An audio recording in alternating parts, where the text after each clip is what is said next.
तो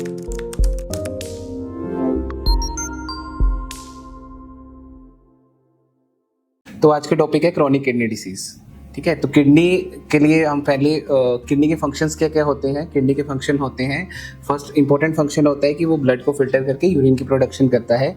second important function वहाँ पे होता है कि इरिथ्रोपोइटिन नाम का एक जो हार्मोन है वो वहाँ से सिक्रीट होता है, जो कि हमारे आरबीसी फॉर्मेशन में हेल्प करता है, हेमोग्लोबिन को बनाने में हेल्प करता है। थर्ड, किडनी थोड़ा सा हमारे जो हाइपरटेंसिव जो पेशेंट होते हैं या जब ब्लड प्रेशर रेगुलेशन में भी वो हेल्प करता है। ठीक है, और साथ में टॉक्सिन्स को फिल्टर आउट करने में भी हेल्प करता है। प्रोटीन्स जैसे अगर यूरिन में स्क्रीट हो रहे हैं कि नहीं हो रहे हैं, उसमें भी किडनी का एक रोल रहता है। तो जब किडनी के ये फंक्शंस धीरे धीरे हैम्पर होने लगते हैं ओवर द टाइम ग्रेजुअली, तो क्रोनिक किडनी डिसीज में पेशेंट जो है वो लैंड करता है। क्रोनिक किडनी डिसीज जो है वो एक ऐसे नहीं कि एकदम से हो जाएगा, वो ग्रेजुअली होता है धीरे धीरे। तो उसके लिए पहले कोई और डिसीज जैसे कि हाइपरटेंसिव होना या डायबिटीज़ पहले से होना, लॉन्ग टर्म होना, लीवर के पेशेंट्स में हो सकता है, या एक्यूट किडनी इंजरी बार बार रिपीटेडली होती रहे तो किडनी में डैमेज जो है वो परमानेंट होके फिर वो क्रोनिक किडनी डिसीज में पेशेंट लैंड करता है। जब लॉन्ग टर्म मेडिकेशंस यूज़ करते हैं, जैसे कोई स्टेरॉइडल मेडिसिन यूज़ कर रहा है या कोई एंटीबायोटिक्स वेरी लॉन्ग टर्म के लिए यूज़ हो रही है, तब भी उसके फिल्टर्स जो हैं वो किडनी अच्छे से करना फिर बंद कर देती है और अल्टीमेटली फिर वो पेशेंट जो है क्रोनिक किडनी डिसीज में लैंड करता है। सबसे मेन जो मैंने बताया अभी कि डायबिटीज़ और हाइपरटेंसिव, ये दो बहुत मेन होते हैं। थर्ड, अगर कोई पेशेंट लंबे टाइम से हार्ट डिसीज से अगर उसको हार्ट डिसीज़ है, तब भी वहाँ की मेडिसिन और साथ में उसकी जो कंडीशन है, तो वो टॉक्सिन्स अच्छे से किडनी फिल्टर नहीं कर पाएगी, तब भी उसमें वो होता है क्रोनिक किडनी डिसीज में वो लैंड करता है। नेक्स्ट जो होता है कि प्रोटीन यूरिया। जब प्रोटीन बार बार बहुत ज़्यादा बॉडी में मतलब यूरिन के थ्रू स्क्रीट होने लगता है, तब भी अल्टीमेटली किडनी उसको अच्छे से फिल्टर नहीं कर पाती है और वो अल्टीमेटली क्रोनिक किडनी डिसीज में लैंड करता है। नेक्स्ट चीज़, जब किडनी स्टोन्स बार पेशेंट्स को होते हैं, तो उसमें क्या होता है कि जो किडनी के नीचे जो यूरेटर्स वगैरह रहते हैं, तो वहाँ पे अगर स्टोन स्ट्रक हो जाए तो हाइड्रोनेफ्रोसिस हो जाता है। हाइड्रोनेफ्रोसिस के थ्रू वो किडनी अच्छे से यूरिन जब वहाँ से एक्सक्रीट आउट नहीं हो पाएगा तो किडनी पे बैक प्रेशर बनेगा, जिसके कारण नेफ्रॉन्स वहाँ के डाई कर जाते हैं और वो अल्टीमेटली क्रोनिक किडनी डिसीज में पेशेंट लैंड करता है। ठीक है, तो ये सब कॉजेज एलोपैथिक के पॉइंट ऑफ व्यू से या नॉर्मल उससे होते हैं।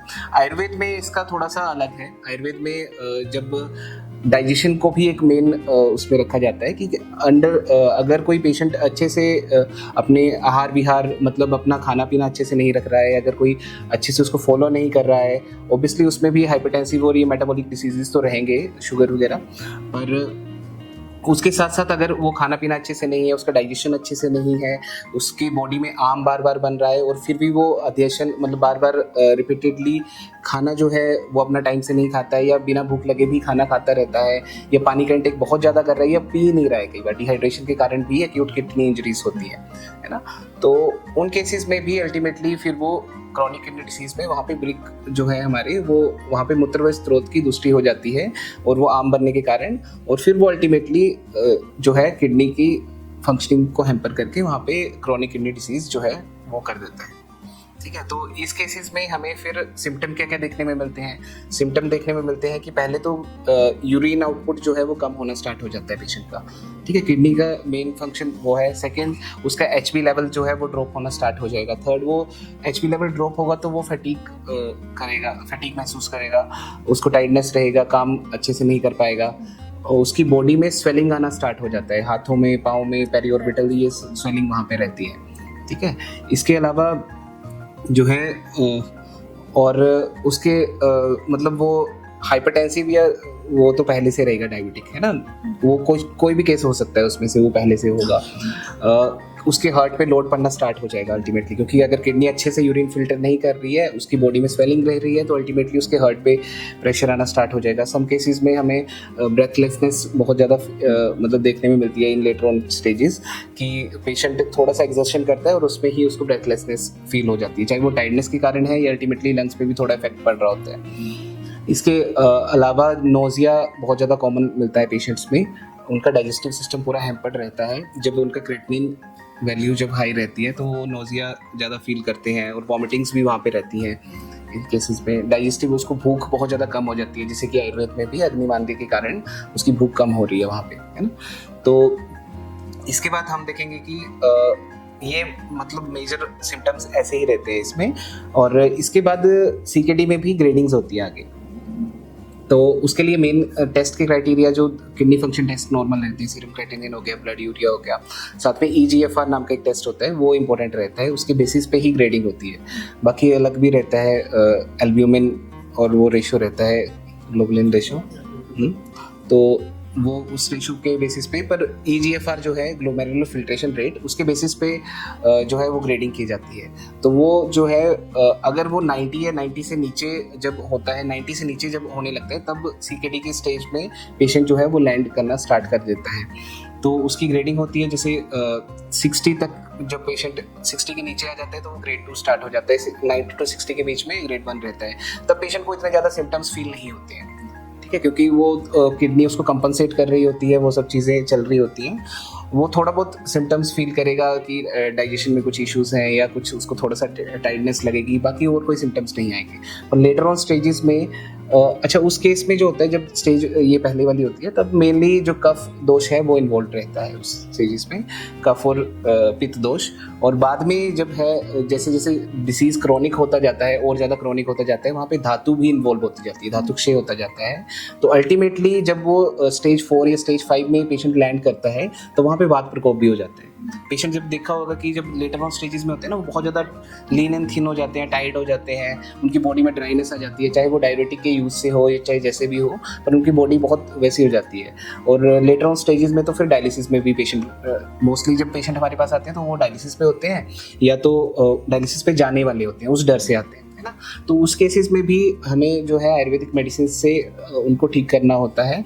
और उनमें हम क्या करते हैं कि उनकी डायलिसिस को पहले हमें कम करना है, ठीक है। डायलिसिस मतलब कि वो किडनी के फंक्शंस जो हैं उसको वो नेचुरली ना करके मशीन के थ्रू करवा रहे हैं। तो kidney disease, chronic kidney disease के पेशेंट अगर अर्ली स्टेज में ही हमारे पास आ जाते हैं, जब ज़्यादा वो स्टेजिंग में नहीं गए होते हैं, फर्स्ट सेकंड स्टेज में ही, तब उनको मैनेज करना कंपैरेटिवली ईजी रहता है। उसको हम सिर्फ किडनी के सपोर्टिंग मेडिसिन जो हैं, जो हमारे डायरेटिक हैं बहुत अच्छे, पुनर्नवा हो गया, बोक्सुर हो गया, और भी जो मेडिसिन हैं, अगर वो जैसे हम त्रिन पंचमूल जैसे, तो अगर उनको यूज़ करते हैं तो बहुत अच्छे से किडनी रिवाइव करती है और वो बहुत अच्छे से कंडीशन मैनेज हो जाती है। पर जब लेटर ऑन स्टेजेस में पेशेंट आते हैं तो उनके मतलब जो मैनेज करने का जो क्राइटेरिया है वो थोड़ा सा डिफरेंट हो जाता है, और उनको हमें फिर उनके सिम्टम्स के अकॉर्डिंग उनको ट्रीट करना पड़ता है, और थोड़ा सा उनके रूट कॉज पे भी काम करना ज़रूरी होता है। तो इस केस में एक और आयुर्वेदिक पर्सपेक्टिव से अगर इसको देखें, तो जो किडनी है वो रक्त और मेद के प्रसाद भाग से बनी हुई होती है, और रक्त और मेद जो है उसको डिप्लीशन होता जाता है जब क्रोनिक किडनी डिसीज होता है, तो हमें उससे रक्त और मेद का भी पाचन वहाँ पे करना होता है। तो कुछ वैसी मेडिसिन भी हम यूज़ करते हैं उसमें, ठीक है। तो उसमें फिर जब हम इस कंडीशन को देखते हैं, प्लस वहाँ पे प्रोटीन यूरिया भी हो रहा है ना, प्रोटीन लीकेज भी हो रहा है वहाँ पे, तो प्रोटीन लीकेज को भी कंट्रोल करना है। प्लस वहाँ पे जो अंडरलाइंग कोज है, चाहे वो हाइपरटेंसिव है चाहे डायबिटिक है, तो उसको भी कंट्रोल करना है, उसके लिए भी मेडिसिन चाहिए। प्लस अगर पेशेंट डायलिसिस पे है और उसका हीमोग्लोबिन जैसे एरिथ्रोपोइटिन की प्रोडक्शन वहाँ पे कम हो रही है या नहीं हो रही है, तो उसको आर्टिफिशियली वहाँ पे इंजेक्शंस भी लगाए जाते हैं, एरिथ्रोपोइटिन के इंजेक्शंस लगाए जाते हैं। प्लस किडनी का मेन एक और फंक्शन होता है कि वो मिनरल्स जो होते हैं वहाँ पे एक्सक्रीट जो होते हैं ना, उनमें भी बहुत इंपॉर्टेंट, चाहे वो सोडियम हो गया, ये कैल्शियम हो गया, ये पोटाशियम हो गया, उनकी जो बैलेंस होता है उसमें बहुत मेन रोल किडनी करती है, इलेक्ट्रोलाइट बैलेंस।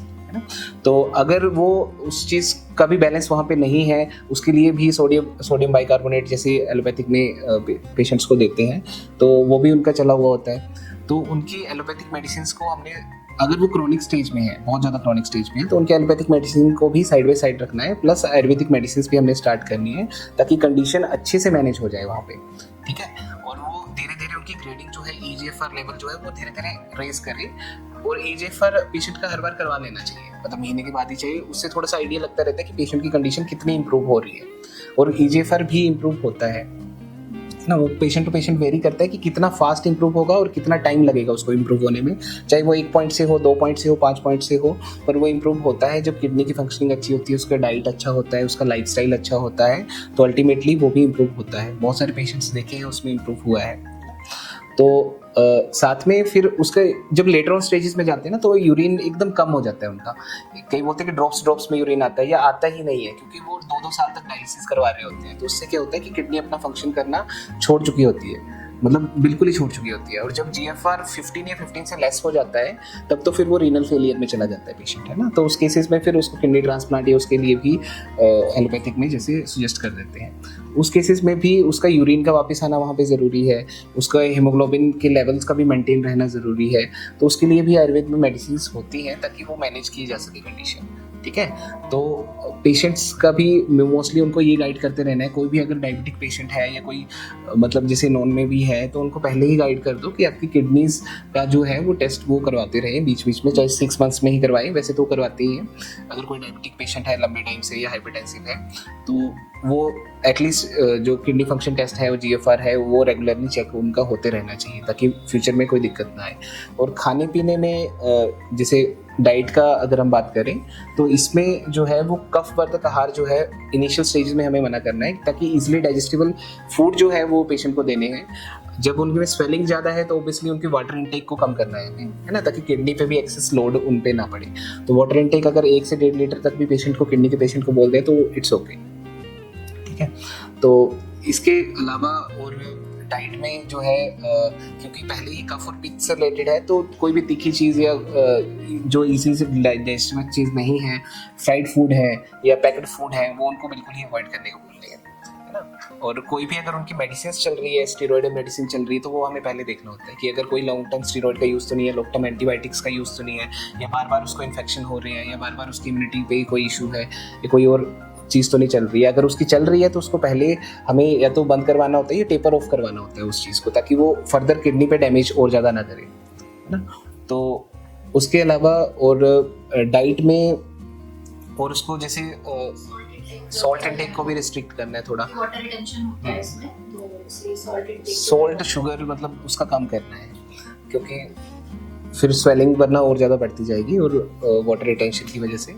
तो डायबिटिक मेडिसिन तो हमारी रहेंगी, साथ में वो भी रहेगा। तो इसमें बॉडी में ड्राइनेस भी आती है, क्रेटिनिन लेवल जब बढ़ता है, तो उसको हम पेशेंट को अभियान करने के लिए भी बोलते हैं कि फुल बॉडी अभियान करेंगे, तो उससे बहुत अच्छा इम्पैक्ट उसकी क्रेटिनिन लेवल भी रिड्यूस होने में भी मिलता है। साथ में जब जैसे मैंने लेटर ऑन स्टेजेस में बोला कि वात प्रकोप होता है, धातुक क्षेजन्य, है ना, तो उस केसेस में जब हम रेगुलरली बॉडी में अध्ययन करने को बोलते हैं उसको पेशेंट को, तो उससे बहुत अच्छे से बॉडी में स्ट्रेंथ भी फील होती है पेशेंट को, और बॉडी में इचिंग की बहुत ज़्यादा प्रॉब्लम होती है ना, तो वो भी कम हो जाती है उससे।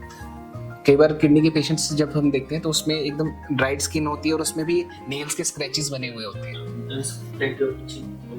क्रिएटिनिन काफी रेज होता है, तो itching is one of the main complaints.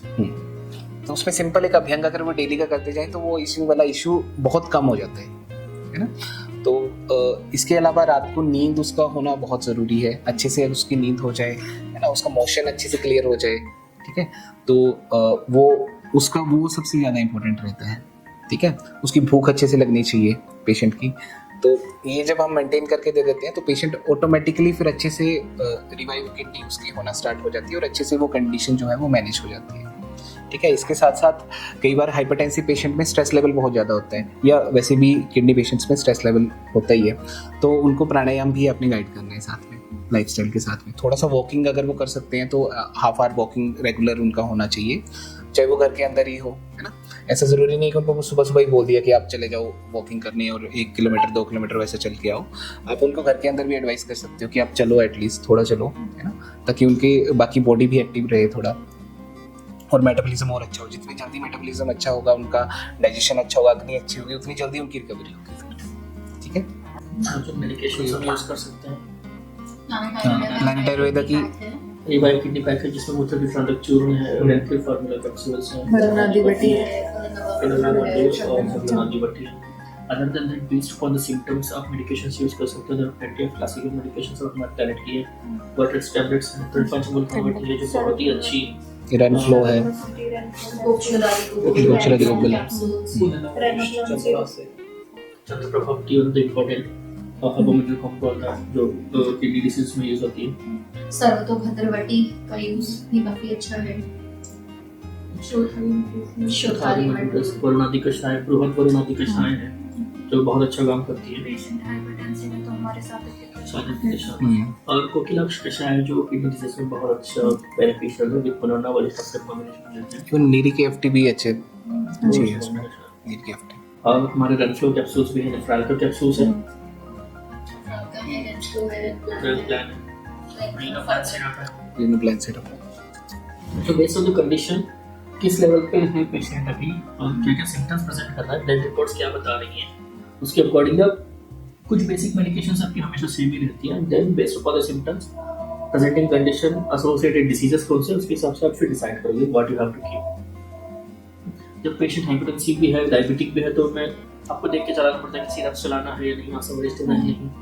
तो अकॉर्डिंगली कषाय फॉर्मुलेशंस आपके अंदर अच्छा काम करती है। कोकिलाक्ष कषाय में पुनर्नवादी कषाय आता है, ठीक है, पुनर्नमंडूर हो गया। पुनर्नमंडूर का एक और भी बेनिफिट है जो हीमोग्लोबिन को स्लो करने में हेल्प करता है, और साथ के साथ मूत्र का काम भी है, तो यूरिन को अलग में हेल्प करता है, और उसके इंटर्न तो ब्लड प्रेशर को भी कंट्रोल करता है। फिर यू हैव टू डिसाइड कि एक ही हर्ब है कुछ भी कॉम्बिनेशन दे रहे हैं, मल्टीपल बेनिफिट्स करेगा। अगर वहाँ पे प्रोटीन यूरिया ज़्यादा है, उसकी वजह से स्वेलिंग रह रही है, तो वहाँ पे करक्यूमिन भी यूज़ करना है आपको। करक्यूमिन के भी अच्छे रिजल्ट्स हैं उसमें। मैं आंवला का यूज भूमि आंवला। लिवर और किडनी दोनों के लिए ही काम करेगा। www.planetayurveda.com पर जाएं और वहाँ पे हमारे जो कंसल्टेंट्स हैं पूरे वर्ल्ड से हमारे पास पेशेंट्स जो है कंसल्ट करते हैं आयुर्वेद के रिलेटेड। हमारे एमडी आयुर्वेदा डॉक्टर्स हैं जो कि व्हाट्सएप वीडियो कंसल्टेशन के थ्रू आपको कंसल्टेशन देते हैं और आप ऑनलाइन अपॉइंटमेंट बुक कर सकते हैं और अपने जो फ्रेंड्स हैं, जो फैमिली के लोग हैं, उनको आप बता सकते हैं। लिवर, किडनी, लंग्स, स्किन, दिल, पेट, घुटने, सिर, पैर या बॉडी के किसी भी पार्ट से जुड़ी हो कोई भी समस्या अभी कॉल या व्हाट्सएप करें और घर बैठे समाधान पाएं 6209123456 पर। हाँ जी, अब सब बीमारियों का इलाज है बहुत आसान। आपकी सेहत से जुड़ी हर समस्या का समाधान मिल रहा है घर बैठे।